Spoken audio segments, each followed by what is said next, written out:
Uma notícia estranha. Opa, o mundo das idols é muito complicado para os lados do Japão. Polícia prende executivo de empresa de gestão das SKE 48 por atividades sexuais com menores.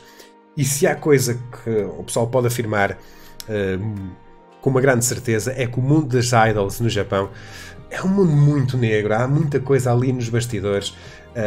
Aliás, muita gente diz que à volta de alguns grupos de idols há mesmo o pessoal da Yakuza por trás, muitos negócios obscuros a acontecer ali por trás.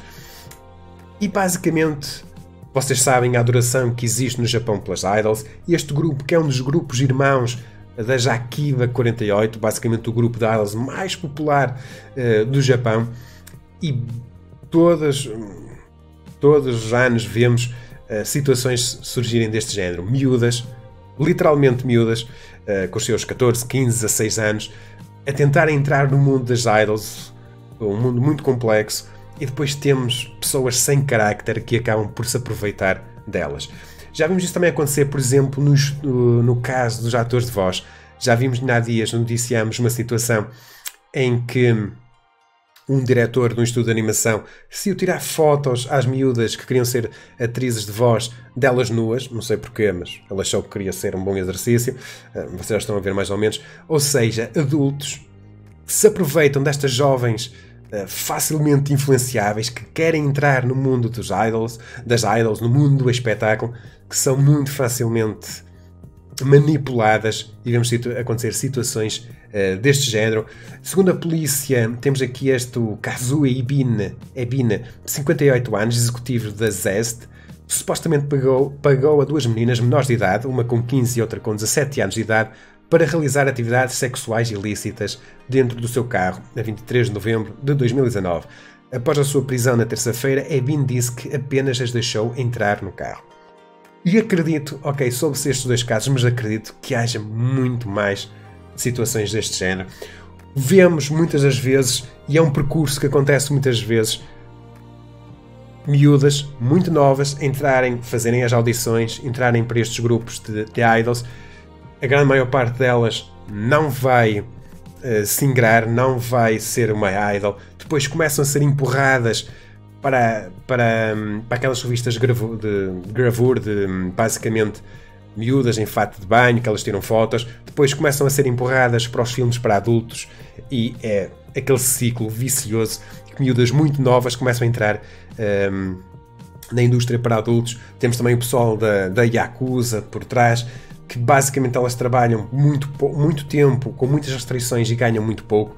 Aliás, temos um artigo do Evandro, não sei se ele está aí nos comentários ou nem por isso, um artigo que ele publicou o ano passado, em fevereiro, que eu vos convido a procurarem no Ataque PT, a ler o mundo obscuro das idols. Temos aqui algumas ex-idols que pertenceram a grupos a falar um bocadinho sobre a sua experiência. Nós temos artigos, perseguições, ataques, conspirações, idols clandestinas, que tem um termo no Japão, aliás, é uma coisa tão comum que eles até arranjaram um termo para designar este grupo de idols clandestinas, que se chama Chica Idols. Idols amadoras que sonham um dia poderem conseguir um contrato com uma agência e atingir o estrelato no mundo das idols, ou até dar um salto para outras carreiras paralelas, como de atriz, cantora ou até seio. O grande problema é que muitas delas vão apanhar pela frente geralmente homens com poucos escrúpulos, que acabam por tirar proveito da situação de dependência delas e de fragilidade delas. Noticiamos aqui o caso da morte de uma jovem de 16 anos que suicidou depois de trabalhar 12 horas por dia durante 20 dias, sob a ameaça de uma multa elevada caso ela quebrasse o contrato. O que é que aconteceu? Basicamente, estes grupos ilegais de idols celebram com elas uns contratos que aqui são apelidados contratos cinza, que basicamente lhes tiram os direitos todos. Vocês já viram muitas das vezes, elas até nem sequer podem namorar, e se elas são encontradas com um rapaz, por exemplo, são humilhadas. Nós já vimos uma situação estúpida, mesmo estúpida, de uma idol que foi fotografada com um namorado, e ela, para manter a carreira dela de idol, veio publicamente rapar a cabeça, pedir desculpas, a chorar. Foi uma situação extremamente dramática que não necessitava de acontecer. Vemos ali alguém a humilhar-se pura e simplesmente para se manter como uma idol, para manter aquele padrão que no Japão dizem que consideram que as idols devem ter. Por isso é que muitas das vezes as idols nunca revelam se têm um namorado ou se casaram ou por aí fora. Aliás, eu acho que elas nem sequer podem casar por contrato à custa dessa situação. Contratos desses que têm muito de tirar proveito de jovens adolescentes que muitas vezes não têm noção ou maturidade para julgar um contrato antes de assinar. Estes contratos cinza geralmente não têm condições específicas e direitos de agências. Basicamente não possuem um pagamento fixo, ou seja, o CD dela, os bilhetes, concertos, merchandising, nunca vai nada para ela. Recebem 1% de lucro obtido, ou seja, alguém que trabalha 12 horas por dia durante 20 dias depois vai receber 1% do que trabalhou. Numa entrevista ao Japan Times, duas antigas integrantes do grupo amador Nijiro Fanfare, condições precárias e inumanas. Deixem ver.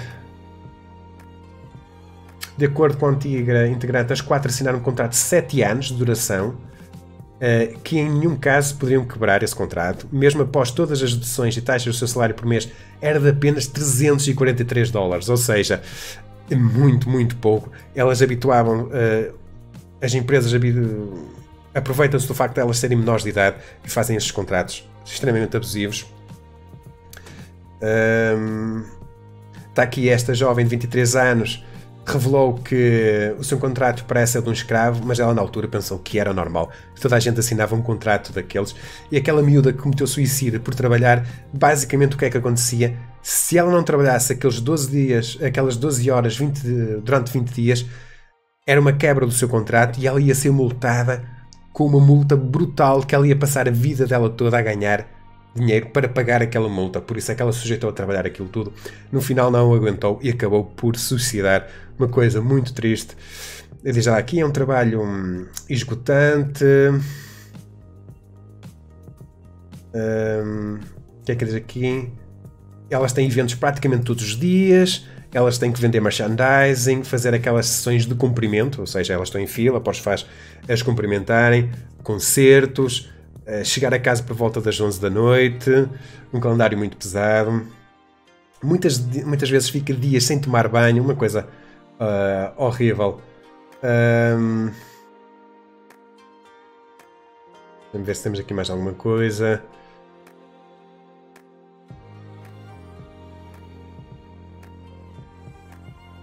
Pois lá está, elas são habituadas a competir umas com as outras, ou seja, nunca vai haver aquele grande sentido de união entre as várias idols, porque elas na realidade estão a competir umas com as outras e sabem que algumas vão se ingrar, outras vão ser substitutas, por isso é uma situação extremamente precária, que depois temos aqueles abutres todos à volta delas. É uma situação muito complicada. Se vocês tiverem a oportunidade, então procurem no Otaku PT o mundo obscuro das idols, vejam este artigo bem longo por parte do Evandro, que vão ficar a conhecer um bocadinho melhor o que é que se passa aqui com estas idols, e a coisa não é propriamente muito risonha.